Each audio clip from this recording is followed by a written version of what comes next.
Welcome to Chapter 6, Mapping Business Challenges to Access Control Types. So what kind of business challenges could we have?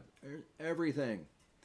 So, for what were our learning objectives this week, design appropriate authentication solutions throughout an IT infrastructure, implement appropriate access controls and identity management techniques within it, some basic concepts, access control in relation to business challenges, access control strategies to solve business challenges, and access control systems design principles. So, what are we going to do this week? Well, you have Chapter 6 to read. That's your first assignment. Also, we want to look at, we're going to be looking to explain various access control types and business challenges and create that. So your learning material, you have your PowerPoints there, video of the PowerPoint and my lecture. This week we only have one assignment, and it's discussion privileged accounts and how are they going to take effect. Remember, they're due by Thursday, your initial response, and then you must reply to at least 2 classmates by Sunday night. So please make sure you get all that done. All right, so let's take a look. What are we looking at? This lesson is going to focus on, hang on a second.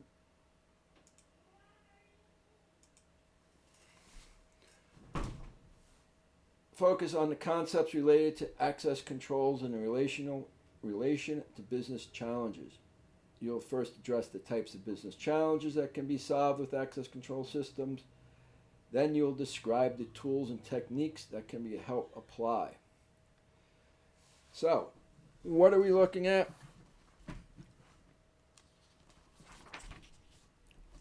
Some business challenges, but we can think of them as also disaster recovery. We have to keep the system up and running at all times. That's basically what it comes down to, and that's what we're talking about today. Business continuity and disaster recovery, keeping the organization operating efficient and all the essential functions functioning. If the systems aren't up, we can't work. Business continuity, creating a business plan should be what-if scenarios. And I'm sure no one saw the pandemic coming, but what if we get hit by a hurricane? What if we get a power outage, a fire? All these things management should think about and figure out how we're going to be doing, prevent these from happening and prevent us from losing business. I know probably 5-7 years ago we had the hurricane come through. Our business office, we lost power for 10 days. We were lucky we had a generator. Because we were the headquarters for the U.S. operations. So even though our office only probably has about 200 people in it, the rest of the U.S. operations is about 3,000 people. So if we don't keep our system running, it's not just the office is down, all 3,000 people in the whole, we're centralized computer system, so everyone, 3,000 employees would not be able to do their job for 10 days. That is not all that efficient. So making sure we have a plan in place allows us. We did have problems with the generators.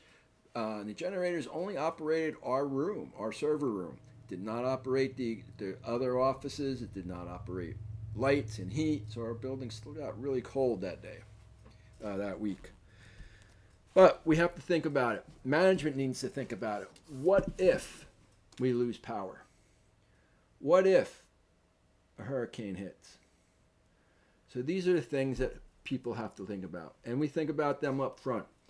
I guarantee you there's not tons of data centers down in Florida or along the East Coast. They're inland. They're away from hurricanes.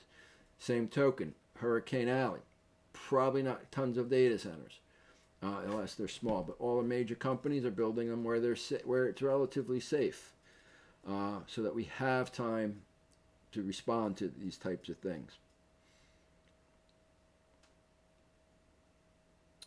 And if you read your book, the first example, it tells you The headquarters is located in Miami, highly susceptible to natural disasters such as hurricanes and floodings. So, where did it put its headquarters? Did it put a headquarter in Miami? In the central of the U.S.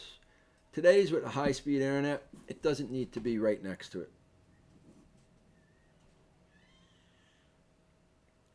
It's quite a distance away. I know when I was at OmniPoint, we had our headquarters in one in North Jersey and one in, if you want, central North Pennsylvania. Again, the purpose, that was our hot standby service center.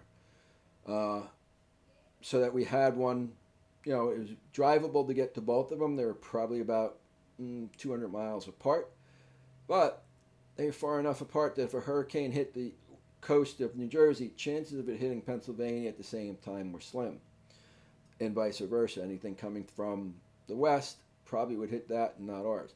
So these are the things that companies need to plan about. Where do we put our service centers to keep them running?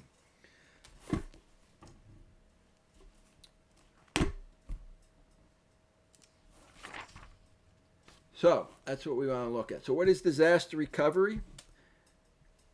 Keeps our business running in case of a disaster. If there's a fire, do we have off-site backup for our tapes?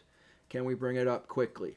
What is all this? And now one of the things you want to keep about also in mind is we used to test our backup systems.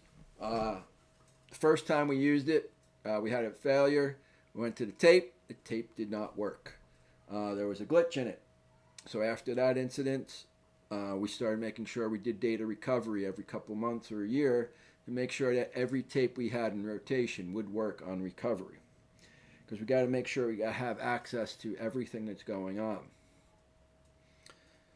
And that's usually the chief operating officer, the CEO of the company, that's going to also help with that, making sure we have everything in place.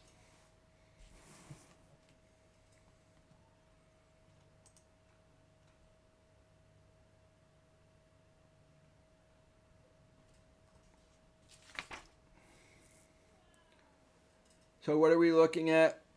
How do we maintain a competitive advantage? And this is short. So maintain a competitive advantage. We need to make sure we have our systems up in place, that we have the technology we need, physical security, administration, and these are what we want to look at. For risk, we know we live in a world where there's risk in everything. Well, if there's risk in everything, we have to determine how much risk are we willing to accept. What is our risk mitigation? What is our risk avoidance? So our risk avoidance is choosing to avoid activities that carry some elements of risk. For one thing, you might want to go on vacation during a war, into a war zone. You might not want to go on vacation during hurricane season down to the Bahamas or something on that order. You know it's a possibility that you can get canceled or whatever. Having a snowstorm, going on a ski vacation in the winter. These are some of the things. And now from a company point of view, where do we build our information? Do we have a web-based, a cloud-based system? Or is it going to be centralized or decentralized if we're housing everything? These are all the things we want to keep in mind to make sure we're choosing what we want. Once we know what our risk is, we can have a risk assessment. Accepting the risk and doing what you need to do anyway. So we know there's risk involved, and the perfect example is used in the book. A fireman, he knows there's risk to go into a burning building, but that's his job. He knows the risk, he takes precautions. The same with a police officer. We know there's risks doing business on the internet, but we have to do business on the internet, especially with the pandemic. So what does that mean? We accept the risk, but we're going to put systems in place to help us prevent it. Risk transference shifts the negative consequences of the risk from one organization to another. So if we're going to have the insurance, right? We have insurance policies. And today we just saw the pipeline get hit. Well, the whole Northeast was low on oil because they got hacked. They had to pay $5 million to the hackers to get control of their systems back. Well, hopefully they had insurance to help them pay that to make sure that everything went smoothly. So these are some of the different things we want. Then we have risk mitigation. The strategy combines attempts to minimize the probability of the consequences. So I guarantee you that the Colonial Pipeline is going to have much better security systems in place to prevent this from happening again. But there's risks in everything that we do. We cannot prevent it. This is doing business on the internet today, and it's what we have to take in mind every time we go out on the internet, every time an employee goes out on the internet, every time an employee goes and opens an email.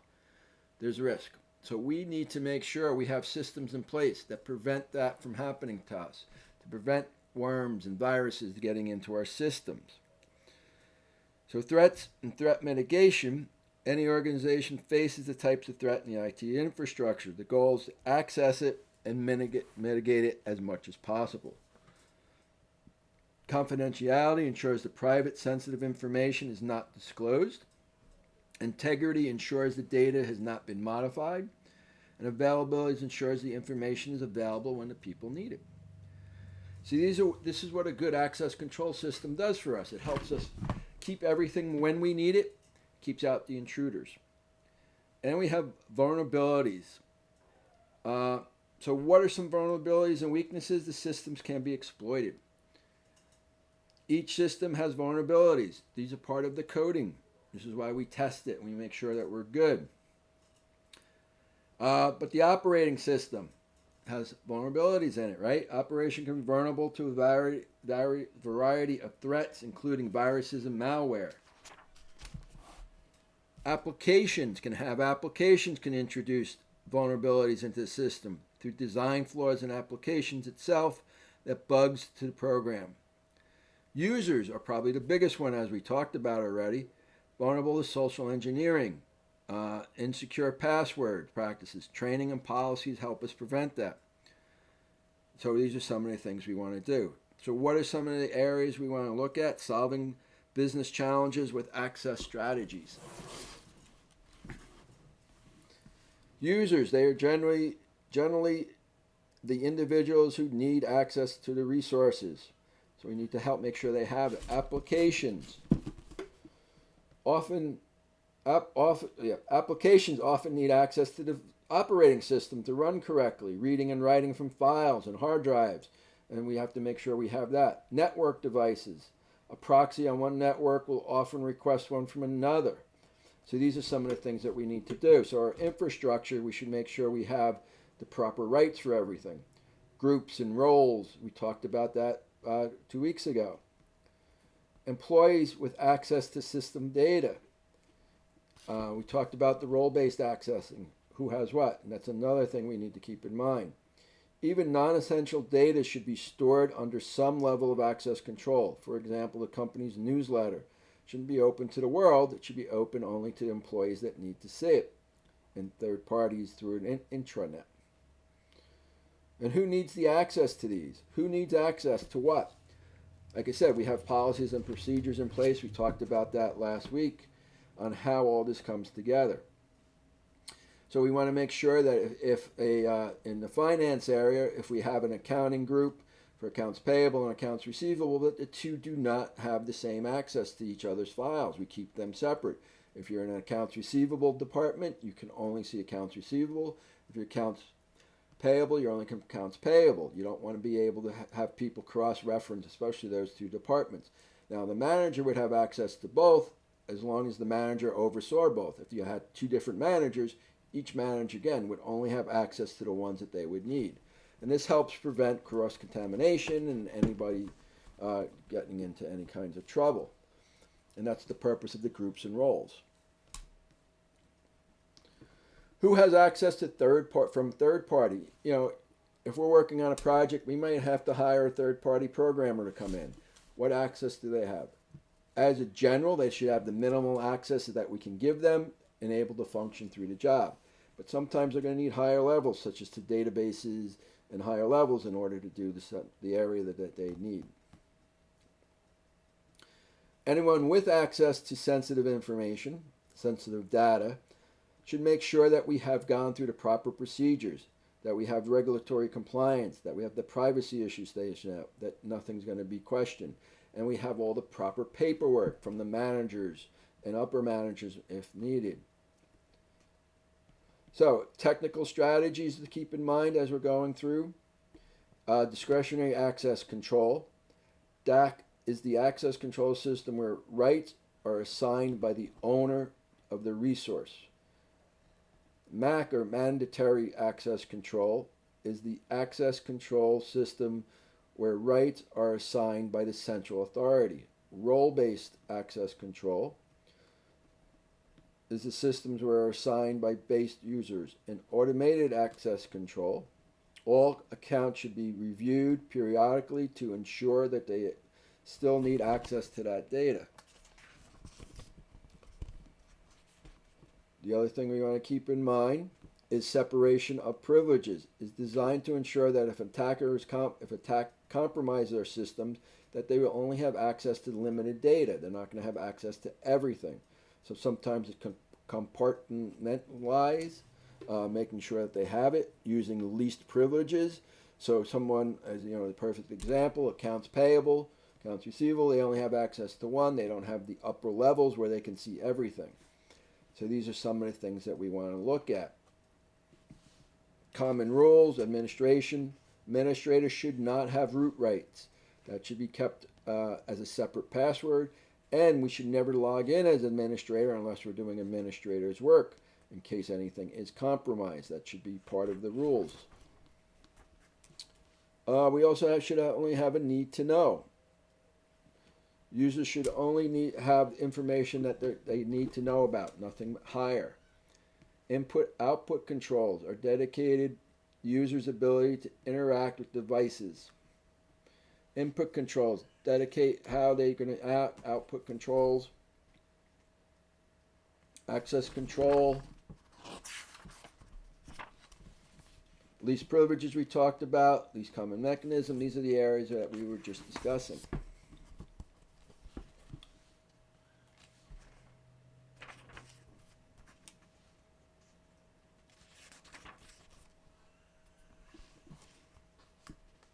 The summary, all access control systems are about solving problems and meeting business needs.